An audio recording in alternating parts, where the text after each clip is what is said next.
السلام علیکم ورحمۃ اللہ وبرکاتہ۔ بسم اللہ والحمد للہ والصلاة والسلام علی رسول اللہ وعلی آلہ وصحبہ ومن والاه، اما بعد۔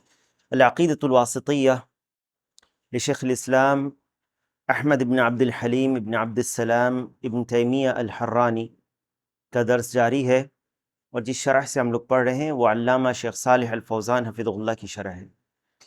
ہم لوگ پہنچے تھے جس صفت کو اس کے پہلے والے درس میں مکمل کیا گیا، وہ ہے اثبات اتصافی بالرحمہ والمغفرہ سبحانہ وتعالی، اللہ تعالیٰ کی صفت رحمت اور مغفرت، یہ گزر چکی۔ آج کے درس میں ایک نیا جو صفت ہے، یعنی بعض صفات کا ذکر ہوگا آج کے درس میں۔ کہتے ہیں ذکر رضا اللہ وغضبہ وسخطہ کراہیتہ فی القرآن الکریم وانہ متصف بذلک۔ اس بات کا ذکر کہ اللہ تعالیٰ راضی ہوتا ہے اللہ کی رضا کے تعلق سے، اور وہ غضب بھی ہوتا ہے، غضبناک بھی ہوتا ہے، غصہ بھی ہوتا ہے، وہ کسی چیز کو ناپسند بھی کرتا ہے، جیسے کہ قرآن کریم میں اس نے اپنی یہ صفات بیان کی ہے۔ اس میں شیخ نے 6 آیتوں کو ذکر کیا ہے۔ کہتے ہیں وَقَوْلِهِ رَضِيَ اللَّهُ عَنْهُمْ وَرَضُوا عَنْهُ،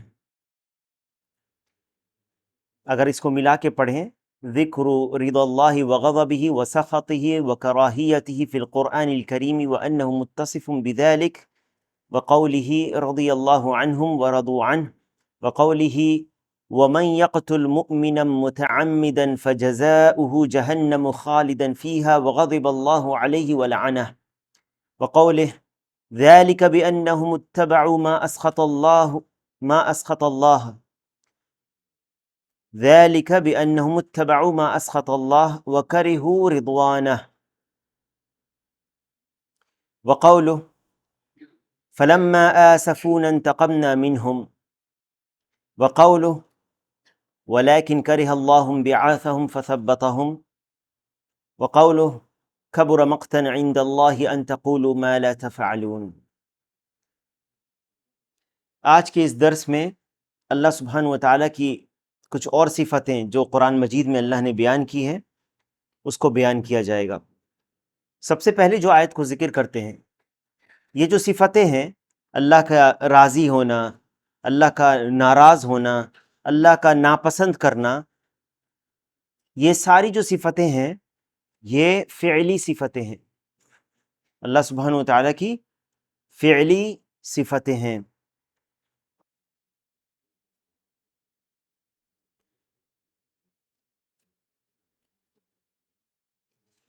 قولہ، سب سے پہلے شیخ کہتے ہیں رضی اللہ عنہم ورضوا عنہ، ای رضی عنہم بما عملوہ من الطاعات الخالصۃ لہ۔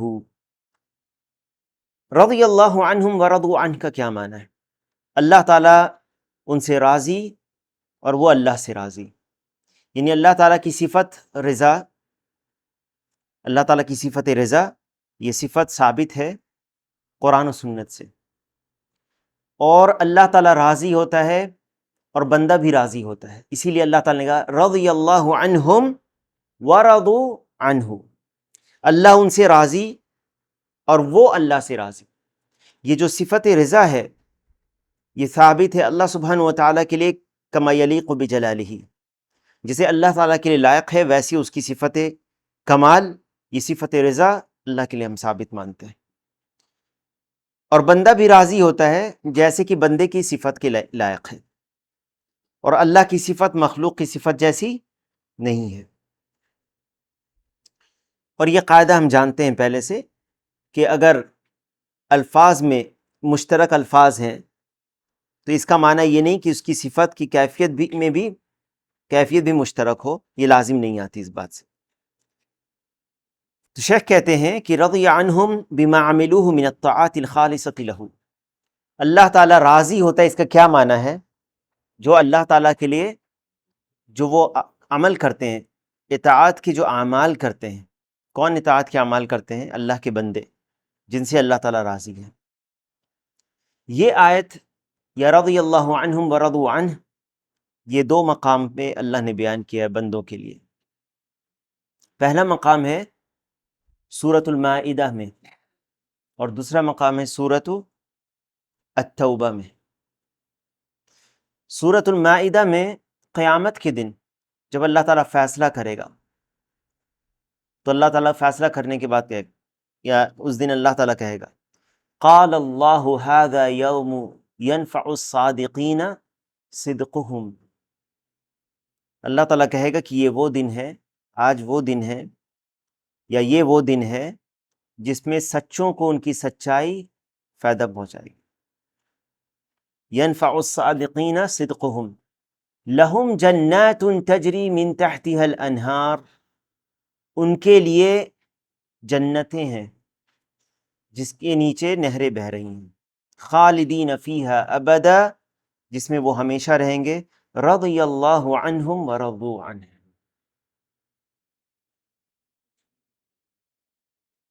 کیا؟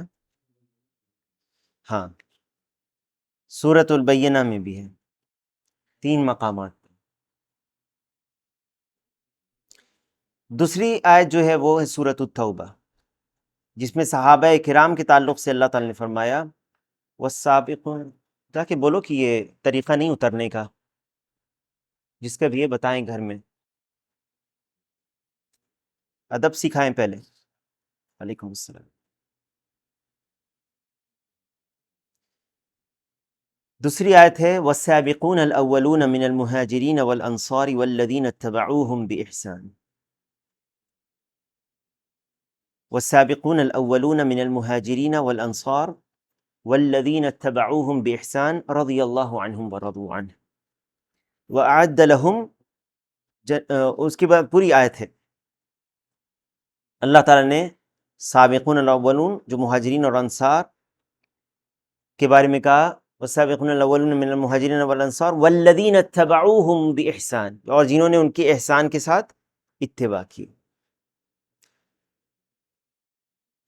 کہتے ہیں کہ اللہ تعالیٰ ان سے راضی ہے کیونکہ جو انہوں نے اللہ کے اطاعت کے اعمال کیے خالصتاً اللہ کے لیے، من الطاعات الخالصۃ لہ، اس کا معنی اللہ کی اطاعت کے اعمال کر کے اللہ کی رضا حاصل ہوتی ہے، اللہ تعالیٰ اس سے راضی ہوگا اگر اللہ کے اطاعت کے کام کریں گے۔ تو اس سے یہ بات سمجھ میں آ رہی کہ اللہ کی نافرمانی کے کاموں سے اللہ کی ناراضگی ہوتی ہے، جیسے آگے آئے گا۔ اور رضا ایک صفت ہے اور غضب دوسری صفت ہے، ناراضگی۔ ایک ہے راضی ہونا، ایک ہے غصہ ہونا۔ کہتے ہیں وَرَضُوا عَنْهُ بِمَا جَازَاهُمْ بِهِ مِنَ النَّعِيمِ، وَرَضُوا عَنْهُ، اور وہ اس سے راضی ہیں، یعنی صحابہ جب اللہ تعالیٰ انہیں اس کی جزا دے گا تو جو مقام پہ وہ ہوں گے جنت میں، جو مقام جس کو مل جائے گا، وہ یہ سمجھے گا کہ وہ تو سب سے بڑی نعمت میں، یہاں تک کہ جنت میں جو اوپر والے مقام ہوں گے ان کو ان کے مقام سے نیچے جو ہوگا وہ بھی یہ محسوس کرے گا کہ اس کو سب نعمتیں مل گئی ہیں، یہ بہت بڑی نعمت میں وہ ہے، اور وہ راضی ہوگا اس سے، اور اللہ تعالیٰ سے وَرَضُوا عَنْهُ بِمَا جَازَاهُمْ بِهِ مِنَ النَّعِيمِ، اللہ تعالیٰ جو اس کو جس نعمتوں سے اللہ نے اس کو جزا دیا ہے اس سے وہ راضی ہو۔ وَالرِّضَا مِنْهُ سُبْحَانَهُ وَأَرْفَعُ دَرَجَاتِ النَّعِيمِ، اللہ کی طرف سے، سبحانہ و تعالیٰ کی طرف سے رضامندی یہ سب سے بڑی درجہ ہے نعیم کا۔ قال اللہ تعالیٰ وَرِضْوَانٌ مِّنَ اللَّهِ أَكْبَرُ، اللہ کی جو رضامندی ہے وہ سب سے بڑی چیز ہے۔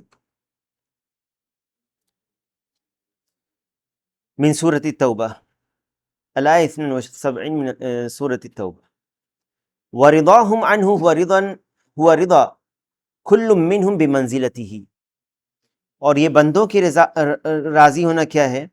ہر کوئی جو منزلت وہ پائے گا اللہ کی رضامندی کے بعد، جو اس کو اللہ تعالیٰ منزلت دے گا جیسے جنت میں، یہاں تک کہ ہر کوئی سمجھے گا حتی یظن انہ لم یؤت احد احد خیرا مما اوتی حتی یظن انہ لم یؤت احد خیرا مما اوتی، یہاں تک کہ وہ سمجھے گا کہ اس سے زیادہ کسی کو نعمت نہیں ملی ہے۔ وقولہ ومن یقتل مؤمنا متعمدا، اور جو دوسری آیت، اور جو کوئی کسی مومن کو قصدن قتل کر ڈالے، احترز بقوله مؤمنا عن قتل الكافر وبقوله متعمدا عن قتل الخطأ۔ قتل کئی قسم کا ہوتا ہے، قتل کسی کو کرنا یہ کئی قسم کا ہو سکتا ہے۔ ایک شخص اگر مسلمان کا قتل کرتا ہے، مسلمان کا قتل جائز نہیں ہے الا یہ کہ 3 صورتیں ہوں، اور کافر کا قتل جائز نہیں ہے الا یہ کہ وہ اس کی بھی کچھ صورتیں ہیں، جیسے حربی قاتل، حربی کافر، اور اسی طرح جو مشترک ہے بعض چیزوں میں جو اس حدیث میں بیان کیا گیا ہے، لا يحل دم امرئ مسلم الا باحدى ثلاث، مومن مسلمان کا خون جائز نہیں ہے، حلال نہیں ہے سوائے 3 چیزوں کے۔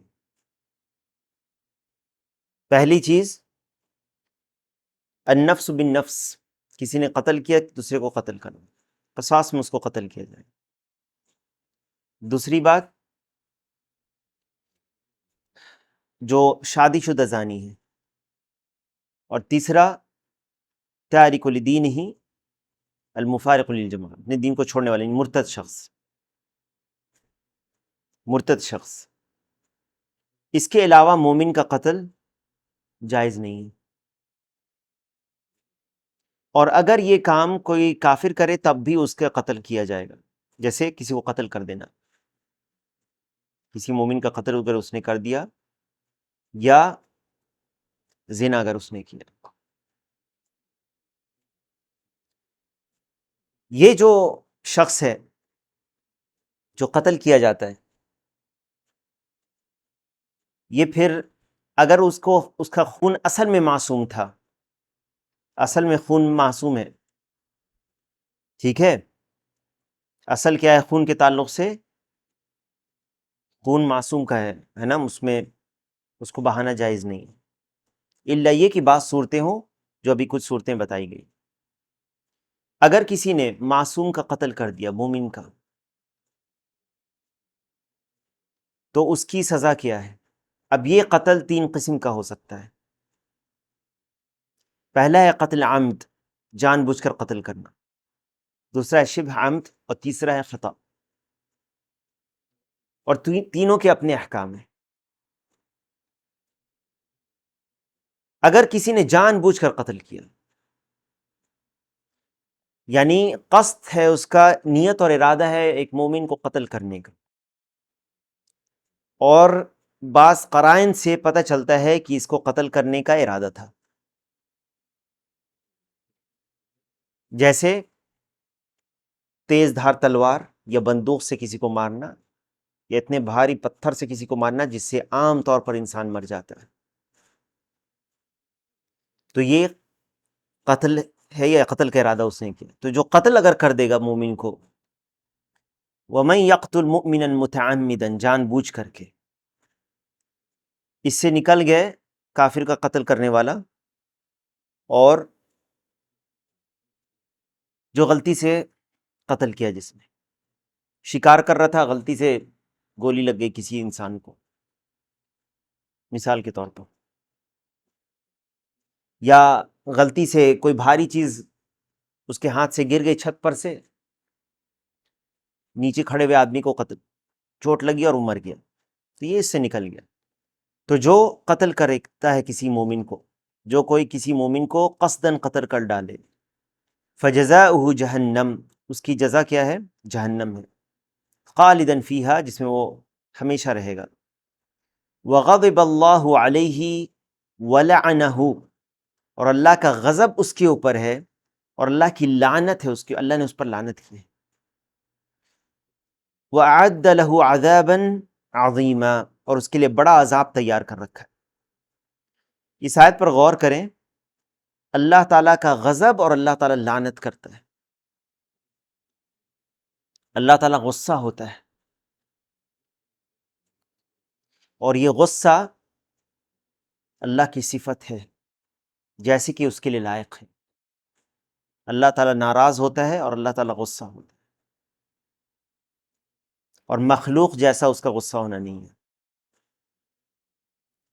اور غصے کو ہم تعویل نہیں کر سکتے کہ اس کا معنی انتقام ہوتا ہے، نہیں، یہ تعویل ہے۔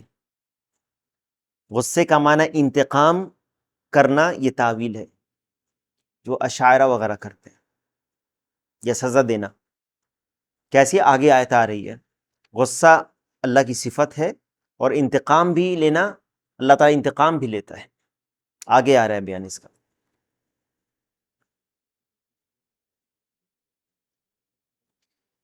شیخ کہتے ہیں کہ والمتعمد هو الذي يقصد من یہ وہ شخص ہے، متعمد کون شخص ہے؟ جس نے جان بوجھ کر قصد کیا ہے اپنے عمل سے کسی آدمی، معصوم آدمی کو قتل کرنے کا۔ فَيَقْتُلُهُ بِمَا يَغْلِبُ عَلَى الظَّنِّ مَوْتَهُ بِهِ، اس جس سے غالباً گمان یہ ہوتا ہے کہ اس سے اس کی موت ہو جائے گی۔ وَقَوْلُهُ فَجَزَاؤُهُ، اس کی جزا یعنی اس کی سزا، عقابُهُ فی الآخرہ، آخرت میں کیا ہے اس کی سزا؟ جہنم۔ طبقۃ من طبقات النار، جہنم کے طبقے میں سے، آگ کے ایک طبقے میں وہ رہے گا، جہنم میں رہے گا، جو ایک طبقہ ہے۔ خالدن فیہا، خالدن فیہا یعنی اس میں وہ ہمیشہ رہے گا۔ یہ خلود دو قسم کا ہے۔ اگر یہ مسلمان تھا اور دوسرے مسلمان کو اس نے قتل کر دیا، کیا یہ ہمیشہ ہمیشہ جہنم میں رہے گا، اس معنی میں کہ وہ کبھی نہیں نکلے گا؟ دو صورتیں ہو سکتی ہیں۔ اگر کسی نے کسی مسلمان کو قتل کر دیا، اس کے خون کو جو اللہ نے حرام کیا تھا اس کو حلال کرتے ہوئے،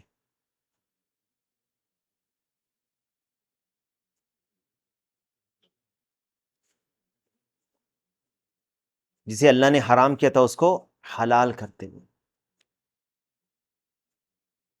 اور اس نے مسلمان کے خون کو حلال کر لیا، تو یہ اللہ کے حرام کی ہوئی چیز کو حلال کرنا کیا ہے؟ کفر اکبر ہے۔ اس کے لیے خلود دائمی، ہمیشہ کے لیے۔ اور اگر کسی نے گناہ سمجھتے وہ کیا ہے، جانتا تھا کہ وہ گناہ کر رہا ہے، لیکن اپنے خواہش نفس اور انتقام کے جذبے میں اس کو قتل کر دیا، کسی حسد، بغض، نفرت اور انتقام کے جذبے میں اس نے قتل کر دیا۔ یاد رکھیں، حسد جو ہے شروع ہوتی ہے چھوٹی سی چیز سے، محسوس ہوتا ہے جیسے چھوٹی سی چیز ہے، لیکن یہ حسد قتل تک لے جاتی ہے، یاد رکھنا اس بات کو۔ عقل مند شخص وہ ہے جو اپنے حسد کو پہچان لے اور اس کو کنٹرول کر کے اللہ سے توبہ کر لے، ورنہ اس کا انجام قتل تک جا سکتا ہے۔ حسد کا جو نتیجہ ہوتا ہے یہ قتل تک جاتا ہے۔ آدم علیہ السلام کے بیٹوں میں سے ایک بیٹے نے دوسرے بیٹے کو کیوں قتل کر دیا؟ حسد کی وجہ سے۔ ابلیس جنت سے کیوں نکالا گیا؟ اور یہود نبی علیہ السلام پر ایمان لانے سے کیوں مکر گئے؟ یہ وہ چیز ہے جو ایک الگ مستقل موضوع ہے اور بہت ہی اہم ہے۔ اپنے آپ کو، اپنے دل کے جو حرکات یا دل کے اندر جو آنے والے خطرات یا دل کے اندر آنے والی جو بیماریاں ہیں اس میں سے پہچاننا۔ حسد انسان کو کفر تک لے جا سکتا ہے، حسد انسان کو قتل تک لے جا سکتا ہے۔ تو اگر انسان کسی نے قتل کر دیا کسی کو حسد کی وجہ سے، ظلم کیا، اس کی جزا جہنم میں اس میں ہمیشہ رہے گا۔ اگر وہ مومن ہے، مسلمان تھا اور توبہ کر لیتا ہے، تو ایک حق اس کا باقی رہتا ہے، بعض اہل علم کہتے ہیں، اور یہ کہ دنیا میں اگر وہ قصاص سے بچ گیا، لوگ نے اس کو معاف کر دیا، اللہ تعالیٰ نے اگر اس کو معاف کر دیا اس توبہ سے، پھر بھی جس کو قتل اس نے کیا ہے، جو مقتول ہے، اس کے تعلق سے، اور اسی لیے اگر وہ توبہ کر لیتا ہے یا اس قتل کو حرام سمجھتا ہے تو توبہ کر لیتا ہے، تو یہ اللہ کے سپرد اس کا معاملہ ہے۔ لیکن اگر وہ توبہ نہیں کرتا اور مسلمان ہے تو جہنم میں وہ رہے گا خلود ہمیشہ۔ کب تک؟ یہ خلود مؤقت ہے، جب تک اللہ چاہے گا، لیکن یہ خلود ایک لمبا عرصہ ہے، بہت لمبا عرصہ۔ کافر کا خلود ہمیشہ ہے، اور یہ خلود المکث الطویل، کہتے ہیں مقیمن فی جہنم والخلود ہوا المکث الطویل۔ وغضب اللہ علیہ، اور اللہ کا غضب اس کے اوپر ہے، معطوف علی مقدر دل علیہ السیاق، ای جعل جزاؤہ جہنم وغضب علیہ، اس کی جزا جہنم ہے، اللہ تعالیٰ اس پر ناراض ہے، غصہ ہے، ہوگا۔ ولعنہ، اور اس پر لعنت کیا ہے، اللہ کی لعنت ہے اس پر۔ لعنت کس کو کہتے ہیں؟ الطرد والابعاد عن رحمت اللہ، یہ ہے لعنت۔ طردہ عن رحمتہ واللعن هو الطرد والابعاد عن رحمت اللہ، اللہ تعالیٰ اپنے سے دور رائے گا، در یعنی دور کر دیا گیا اپنی رحمت سے، اللہ کی رحمت سے ہی دور رہے گا۔ قولہ، دوسری جو آیت ہے، ذالک بأنہم اتبعوا ما اسخط اللہ وکرہوا رضوانہ۔ اس کے پہلے والی آیت کو اگر غور کریں تو بات سمجھ میں آ رہی ہے۔ اس آیت کا معنی یہ ہے کہ اس لیے کیونکہ یہ وہ راہ پر چلے جس سے انہوں نے اللہ کو ناراض کر دیا اور اس کی رضا کو ناپسند کیا، تو اللہ نے فأحبط اعمالہم، تو اللہ نے ان کے عمل کو حبط کر دیا، ضائع برباد کر دیا۔ کن کے تعلق سے یہ بات آ رہی ہے؟ یہ بات آ رہی ہے ان لوگوں کے تعلق سے جن کے بارے میں جو منافقین اور کفار تھے۔ اللہ تعالیٰ نے کہا کیف اذا توفتہم الملائکۃ یضربون وجوہہم وادبارہم، کیف اذا توفتہم الملائکۃ یضربون وجوہہم وادبارہم، بس ان کی کیسی درگت ہوگی جبکہ فرشتے ان کی روح قبض کرتے ہوئے ان کے چہروں پر اور ان کے پیچھے ماریں گے، ان کی کیا حالت ہوگی۔ یعنی یہ منافقین یا کفار جب فرشتے ان کے اوپر، جب روح قبض کرتے ہیں فرشتے تو ان کو مارتے ہیں، ان کے پیٹھوں پر یا ان کے چہروں پر مارتے ہیں۔ کیوں؟ یہ آیت ذالک بانہم اتبعوا ما اسخط اللہ، یہ اس لیے کیونکہ یہ وہ راہ پر چلے جس راہ پر جو اللہ کو ناراض کرتی ہے، اللہ کو ناراض کرتی ہے، وہ راہ انہوں نے اختیار کی۔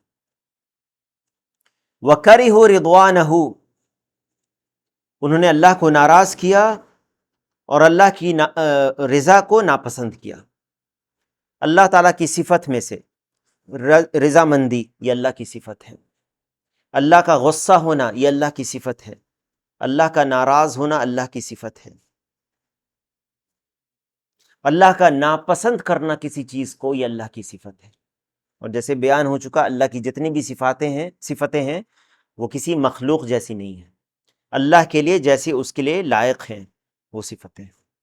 شیخ کہتے ہیں ذالک بأنہم ما ذکر فی الآیہ قبلہا، اس آیت کے پہلے جو بیان ہوا، من شدت، تو کیا آیت میں تھا پہلے کہ فرشتے جو مارتے ہیں کفار کو، کیونکہ انہم اتبعوا ما اسخط اللہ، کیونکہ انہوں نے ان چیزوں کی پیروی کی جو اللہ کو ناراض کرتی ہے، من الانہماک فی المعاصی والشہوات المحرمہ، وہ نافرمانیوں میں اور حرام چیزوں میں، حرام شہوات میں منہمک رہے، پڑے رہے، وَكَرِهُ رِضْوَانَهُ، اور اللہ کی رضامندی کو ناپسند کیا، ای کَرِهُ مَا يُرْضِيهِ مِنَ الْإِيمَانِ وَالْأَعْمَالِ الصَّالِحَةِ، اللہ تعالیٰ جو ایمان اور نیک عمل کو پسند کرتا ہے اس کو ان لوگوں نے ناپسند کیا۔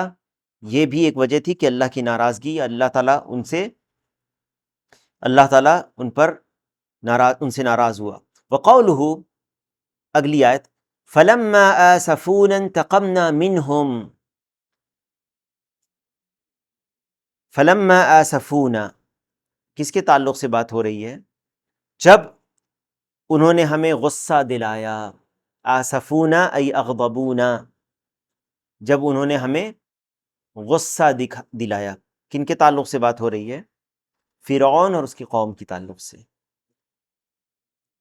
یہ اس آیت کا سیاق جو ہے وہ فرعون اور اس کے قوم کے تعلق سے۔ فلما آسفونا انتقمنا منہم فاغرقناہم اجمعین، ہم نے انہیں غرق کر دیا۔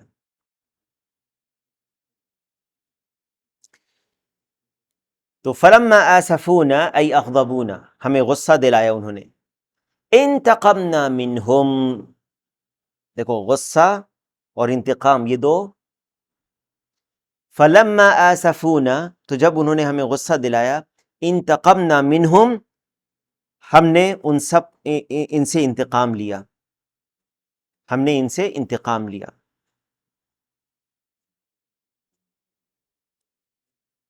فاغرقناہم اجمعین، اور ان سب کو غرق کر دیا، ڈبو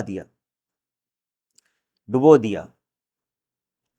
انتقمنا منہم ای عاقبناہم، یعنی اس طرح سے انہیں سزا دی، والانتقام هو اشد العقوبہ، انتقام یہ شدید بدلہ یا شدید سزا دینا ہے، اللہ تعالیٰ انتقام بھی دیتا ہے۔ یہ سب اللہ کی صفتیں ہیں اور یہ قرآن کی آیتیں ہیں جن پر ایمان لانا واجب ہے۔ وقولہ، اور اللہ کا فرمان، وَلَٰكِنْ كَرِهَ اللَّهُ انبِعَاثَهُمْ فَثَبَّطَهُمْ، اللہ تعالیٰ نے ان کا اٹھنا پسند ہی نہیں کیا، اس لیے انہیں حرکت ہی سے روک دیا۔ کیا معنی ہے اس کا؟ منافقین کے تعلق سے اللہ تعالیٰ بیان کرتا ہے سورۃ التوبہ میں، وَلَوْ أَرَادُوا الْخُرُوجَ لَأَعَدُّوا لَهُ عُدَّةً وَلَٰكِنْ كَرِهَ اللَّهُ انبِعَاثَهُمْ فَثَبَّطَهُمْ وَقِيلَ اقْعُدُوا مَعَ الْقَاعِدِينَ، اگر یہ منافقین واقعی اللہ کے رسول کے ساتھ صلی اللہ علیہ وسلم کے ساتھ جہاد کے لیے نکلنے کی تیاری کرتے اور چاہتے، خواہش رکھتے، اگر یہ واقعی خواہش رکھتے نکلنے کی تو تیاری کر لیتے، تیاری کر کے آتے، لیکن وہ تو نہیں چاہتے تھے نکلنا۔ وَلَوْ أَرَادُوا الْخُرُوجَ، اگر ان کا ارادہ جہاد کے لیے نکلنے کا ہوتا، لَأَعَدُّوا لَهُ عُدَّةً تو وہ اس کے سفر کے لیے، اس کی تیاری کے لیے سامان کی تیاری کر کے رکھتی۔ وَلَٰكِنْ كَرِهَ اللَّهُ انبِعَاثَهُمْ، لیکن وَلَٰكِنْ كَرِهَ اللَّهُ انبِعَاثَهُمْ، مگر اللہ تعالیٰ نے ان کے نکلنے کو پسند نہیں کیا، اللہ تعالیٰ نے پسند نہیں کیا ان کا نکلنا۔ فَثَبَّطَهُمْ تو انہیں بٹھا دیا۔ وَقِيلَ اقْعُدُوا مَعَ الْقَاعِدِينَ، اور کہا گیا کہ تم بیٹھ جاؤ بیٹھے رہنے والوں کے ساتھ۔ اور بعد میں اللہ تعالیٰ نے بیان کیا وَلَوْ خَرَجُوا فِيكُمْ مَا زَادُوكُمْ إِلَّا خَبَالًا، اللہ تعالیٰ جانتا تھا اپنے علم سے کہ نکلیں گے تو یہ کیا کرتے پھر آگے، اسی لیے اللہ تعالیٰ نے آگے کی آیتوں میں بیان کر دیا ہے، اور یہ خود نہیں نکلے اور اللہ تعالیٰ جانتا تھا کہ یہ نہیں نکلیں گے۔ ای ابغض اللہ خروجہم معکم للغزو، اللہ تعالیٰ ناپسند کرتا تھا ان کا نکلنا تمہارے ساتھ، فثبتہم ای حبسہم عن الخروج معک، ان کو روک دیا کہ تمہارے ساتھ نہ رک جائیں، وخذلہم قضاء وقدرا، ان کو رسوا کیا یا اس کو انہیں چھوڑ دیا قضاء وقدرا،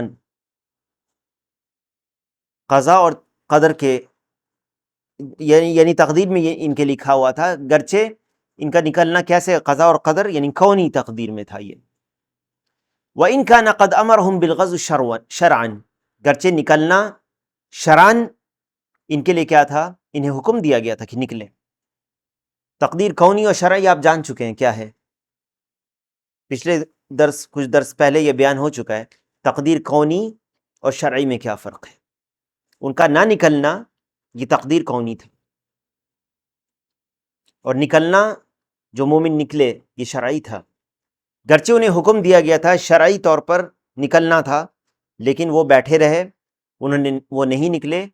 وَأَقْدَرَهُمْ عَلَيْهِ حِسًّا، ان کے اندر یہ طاقت تھی حصی طور پر، جسمانی طور پر، مالی طور پر کہ وہ نکلتے، لیکن وہ نہیں نکلے۔ لیکن کس وجہ سے نہیں نکلے، اللہ تعالی نے ان کے اس میں اعانت نہیں کی، اور یہ حکمت اللہ تعالیٰ جانتا ہے اس کی۔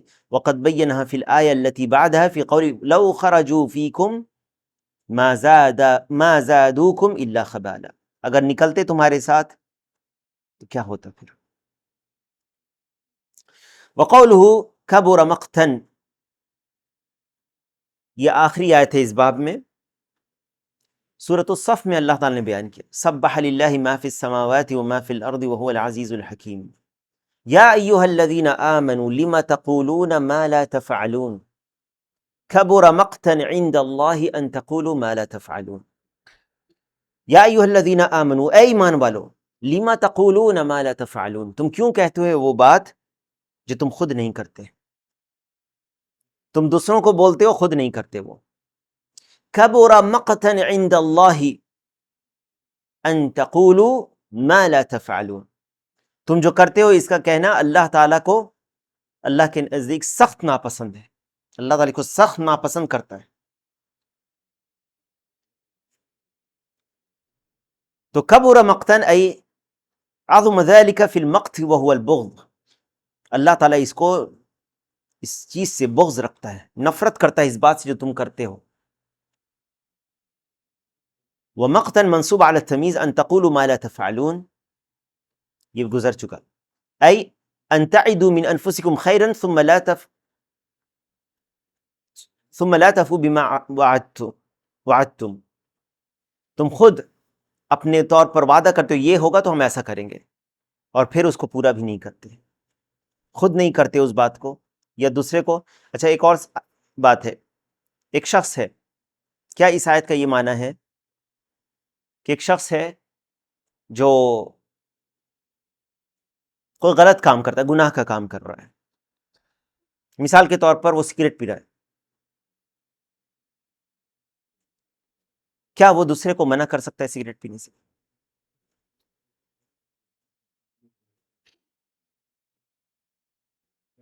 وہ خود سگریٹ پیتا ہے، کیا وہ دوسرے کو منع کر سکتا ہے کہ سگریٹ پینے سے؟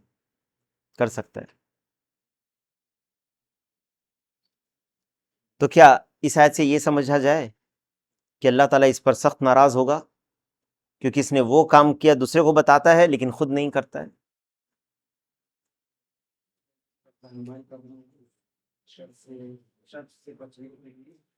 یہ دوسرے کو کہے گا، منع کرے گا، اس سے پہلے کوشش یہ کرے کہ خود رک جائے، کیونکہ جب وہ دوسرے کو روکے گا، ایک شخص ہے جو منع بھی نہیں کرتا، حرام سے منع نہیں کرتا، مثال کے طور پر جھوٹ بولنے سے منع نہیں کرتا، وہ خود جھوٹ بول رہا ہے، وہ جھوٹ بولنے سے منع نہیں کرتا. تو ایک تو وہ منکر پر اس کا انکار نہیں کرتا،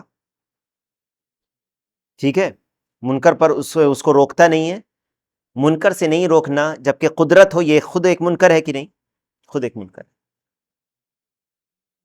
ایک گناہ وہ کر رہا ہے جھوٹ بول کر، اور دوسرے گناہ کرنے سے روک نہیں رہا ہے.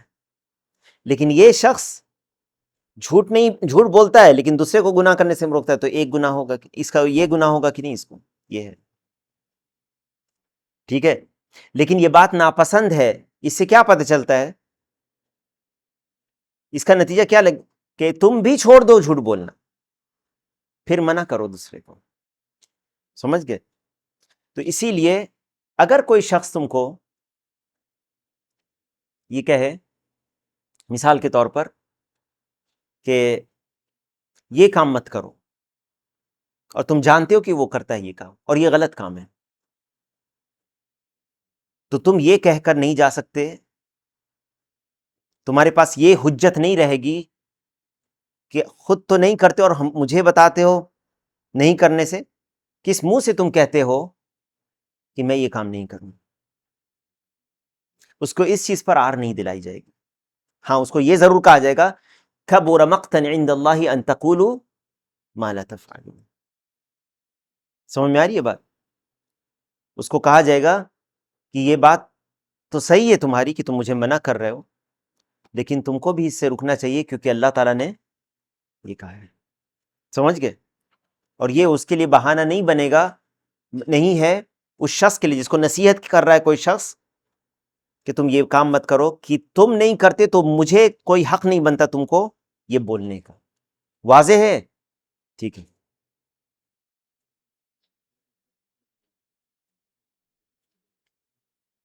یعنی کہ تم وقد ورد فی سبب نزولها ان ناسا من المؤمنین قبل ان یفرض الجہاد یقولون. اس کے سبب نزول میں بیان کیا جاتا ہے کہ بعض لوگ جو مومن تھے وہ جہاد جب فرض ہوا اس کے پہلے وہ کہتے تھے کہ ہم چاہتے ہیں کہ سب سے اچھا بہتر عمل جو اللہ کو پسند ہے وہ ہم کریں. اللہ تعالیٰ ہمیں وہ بتائے جو ہم سب سے پسندیدہ عمل ہے اللہ کے نزدیک وہ ہم کریں گے. تو اللہ تعالیٰ نے اپنے نبی صلی اللہ علیہ وسلم کو یہ بتایا کہ کون سا عمل سب سے زیادہ پسندیدہ ہے. فأخبر اللہ نبیہ ان احب الاعمال ایمان باللہ، احب الاعمال ایمان باللہ لا شک فیہ. پہلی چیز کہ اللہ پر ایمان لانا، اس میں کوئی شک نہیں ہے. وجہاد اہل معصیتہ الذین خالفوا الایمان ولم یقروا بہ. اور دوسری بات کہ اللہ کے راہ میں جہاد کرنا نافرمانوں یا ظالموں کے خلاف. جب یہ بات پتہ چلی تو انہوں نے اس بات پر اس کے تعلق سے کہا کہ یہ تھوڑا شاق گزری ان کے اوپر.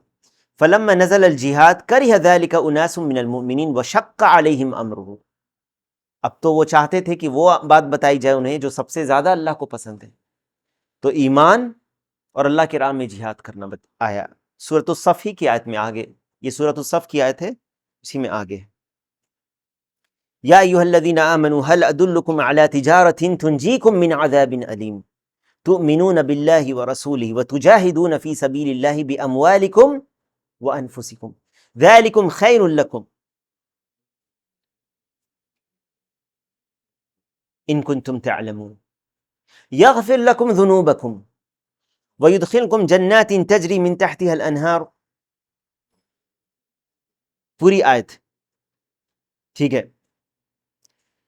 تو یہاں پر انہوں نے کیوں پھر یہ آیت نازل، یا ایھا الذین آمنوا لم تقولون فلما نزل الجہاد کرہ ذلک اناس من المؤمنین وشق علیہم امرہ.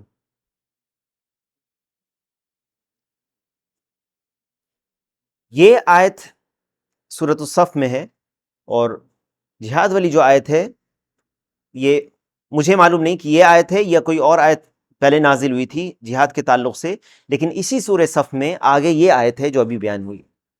اسی سورۃ الصف میں وہ آیت ہے جو ابھی آگے بیان، یا ایھا الذین آمنوا هل ادلکم علی تجارۃ تنجیکم من عذاب علیم، اس کے بعد والی آیت.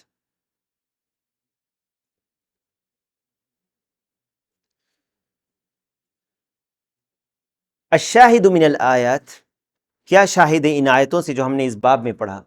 پہلی بات، ان فیہا وصف اللہ بالغضب والرضا واللعن والانتقام والکراہیہ والاسف والمقت، اللہ کی صفتیں اس میں بیان کی گئی کہ اللہ تعالیٰ جو ہے، اللہ کی صفتوں میں سے کیا ہے؟ غضب، ناراض ہونا، غصہ ہونا، رضامندی، اللہ تعالیٰ لعنت کرتا ہے، اللہ تعالیٰ دور کرتا ہے اپنے سے، اپنی رحمت سے دور کر دیتا ہے، اور انتقام لیتا ہے، اللہ تعالیٰ ناپسند کرتا ہے، کراہیت، والاسف، آسف ہونا، اغضبونا، غضبناک ہوتا ہے، والمقت، شدید ناپسند کرتا ہے، یہ اللہ کی صفت ہے۔ وَهَذِهِ كُلُّهَا، اسی لیے جب انسان گناہ کرے تو اللہ سے ڈرے، کہیں ایسا نہ ہو کہ اللہ کی ناراضگی کا وہ اللہ ناراض ہو جائے اس سے، اللہ تعالیٰ اپنی رحمت سے کہیں اس کو محروم نہ کر دے، اللہ تعالیٰ کہیں ایسا نہ ہو کہ اس کی اس گناہ کرنے کی وجہ سے اس سے غضبناک ہو جائے، غصہ ہو جائے۔ وَهَذِهِ كُلُّهَا مِن صِفَاتِ الْأَفْعَالِ، یہ تمام اللہ کی صفات افعال ہیں، التي يفعلها جل وعلا، جو اللہ تعالیٰ کرتا ہے جب چاہتا ہے، متى شاء اذا شاء، جب چاہتا ہے اور جیسے چاہتا ہے، کیف یشاء۔ وَأَهْلُ السُّنَّةِ، اہل سنت کیا کرتے ہیں؟